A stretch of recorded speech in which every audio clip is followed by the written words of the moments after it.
Assalamu alaikum, урматтуу Айтайтесе каналынын көрүүчүлөрү. Бүгүн биз эң кымбат нерсе жөнүндө сөз кылабыз. Эркиндик менен карапайым элдин көйгөйү тууралуу. Кыргызстанда акырындык менен мыйзам элге эмес, бийликте отургандарга кызмат кылып жаткан өлкөгө айланып баратат. Бул эми жөн эле тынчсыздануу эмес, бул чындык. Бир ишкер ыйлайт, тигини камады, буну камады, камалган баары эле өкмөт кызматта иштегендер эмес, бүт ишкерлер камалып атат. Сөз эркиндегенде журналисттер камалып атат.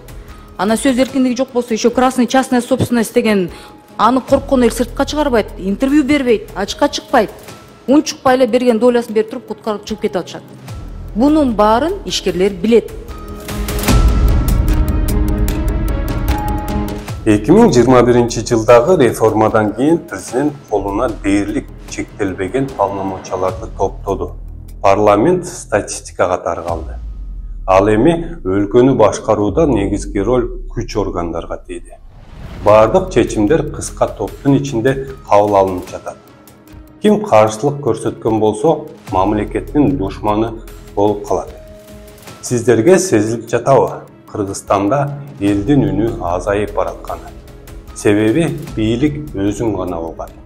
Телевидениеге да ачык айтып коёмун. Чуркабагыла мен артыма. Так, өзүңөр үй салгыла, өзүңөр карагыла балдарды, баккыла.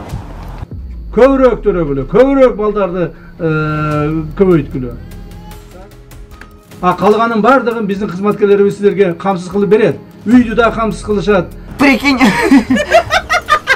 Мамлекетке оппозиция болбоңуздар. Соңку 2 жылда ондогон көз карандысыз медиалар жабылды.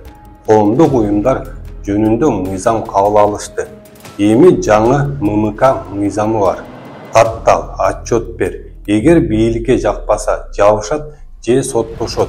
Бийлик октон коркпойт, бийлик сөздөн коркушат. Эми журналист, иликтөөчү журналист болгондон кийин баары менен иштешебиз да. Анан кайда отпущение болуп, мени тыгат келгенде өздөрү качат экен. Жапеков өзү эле берген ошол эмени. Айтпадым беле, дагы бир жолу кайта коеюн, өзү эле берген ошол Улан Ниязбековдун жасалма документтери боюнча. Журналистка Махаббат Таджибек-Кызы в комментариях затыку заявила, что следователи Министерства внутренних дел сами предоставляли информацию для расследований канала Тимиров Лайв, в том числе о министре внутренних дел Улане Ниязбекове и депутате Шайырбеке Ташиеве. Түштүктө адамдар Тажикстанга берилген жерден көчүп чыгууда. Шаарларда жолдорду кеңейтүү үчүн жүздөгөн үйлөрүн жоготууда. Эл соттон утса да чечимдер аткарылбайт. Себеби мамлекеттин өзүнүн пландары бар. Ал эми элде көз жашкана. Үй бүлө бул жөн эле дубал эмес, бул жашоо. Бирок чиновниктин кагазында баары бир кол жазуу менен чечишүүдө. Любой законду парламент колдоп бердик. Анан ущерб болгондон кийин, потом опять аны отмена кеткенден кийин ортодогу разница бюджеттен келген каражатка ким жооп берет? Анан приватизация кылынган учурларда ушуну берген адамдын бирөөсүн жоопкерчиликке чакырдыкпы? Гөр айтып атышат, мына приватизация кылгандар, булар уурулар, мындай тиндей деп. Бирок приватизацияны ким баштаган өзү? Мамлекет баштаган. Мамлекет ошол учурда арзан баа менен мүлктөрдү сатып баштаган. Себеби рыночный экономика өтүш керек болчу. Май жана азык-түлүктүн баалары кайрадан өсүүдө. Элге бул убактылуу деп атышат. Бирок убактылуу бизде туруктуу болуп калды. Миллиондор өлкөдөн чыгып кетип жатат. Себеби келечекке ишенишпейт. Туруктулуу ким үчүн? Бийликте отургандар үчүн. Ал эми эл карызга батууда жана чет өлкөгө иштөөгө мажбур болуп жатышат. Канчадан этиң туган? Баасын айтып 650ден экен, достор. 650ден. Мына ушундай. Тилдер канчадан тил? Жүрөктөрчү? Канча? 270. 270ден дейт. Моголарчы? 250ден. 250ден достор мына. Кандайчы? Каймак канчадан? 180, 150, 70. 70ден 150 сомго чейин, 180 сомго чейин. Но сүзмөлөрчү? 180ден. 180ден килограмм, Эже картошка канча? 70, Сабизчи? 40 сом. Сабиз 40 сом экен. Картошка 70. Кыргызстандын тарыхы 3 жолу көрсөттү. Бийлик элден көп нерсе алганда, эл бийликти кайра кулатат. Бирок ар бир жолу баа Кан, кыйроо жана жаңы хаос. Бүгүн биз кайра ошол жолду басып баратабыз. Бийлик күч менен тандайт, эл көчө менен тандайт. Бирок анда мыйзам кайда, адилеттүүлүк кайда?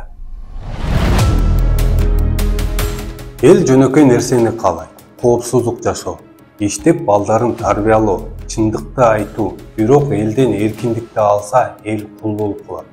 Бүгүн ар бир чиновникке, ар бир күч кызматкерге суроо бергим келет. Сиздер кимдерге кызмат кыласыздар? Элгеби же өзүңүздөргөбү? Эгер бүгүн үн чыгарбасак, эртең бизде жер да, эркиндик да, келечек да калбайт. Мен сиздер менен Улан Нурманбетов болдум. Көрүшкөнчө аман туруңуздар.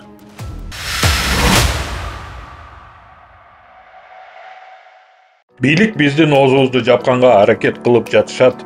Камоо, кугунтук, басым кысымдар. Бирок биз ушундай тоскоолдуктарга карабастан ишибизди улантып жатабыз. Бизди Patreon'дон колдоңуз. Бул эмне үчүн маанилүү? Сиздин колдооңуз бизге көз карандысыз иликтөөлөрдү жүргүзүп, коркунучтарга карабастан чындыкты айтууну улантууга мүмкүнчүлүк берет. Бизди кантип колдой аласыздар? Төмөнкү шилтеме аркылуу өтүп, Темиров Live Patreon баракчасын ачыңыз. Өзүңүзгө ылайыктуу катталуу деңгээлин тандаңыз. Сиздин колдооңуз бул чындык үчүн салым, ал эми биздин бонустар бул жөн гана кошумча белек. Картаңыздын маалыматтарын жазыңыз же PayPal'ды тандаңыз. Ушу менен болду. Биз чындык үчүн күрөштү уланта беребиз. Көз карандысыз журналистканы колдоңуз. Шилтеме төмөндө.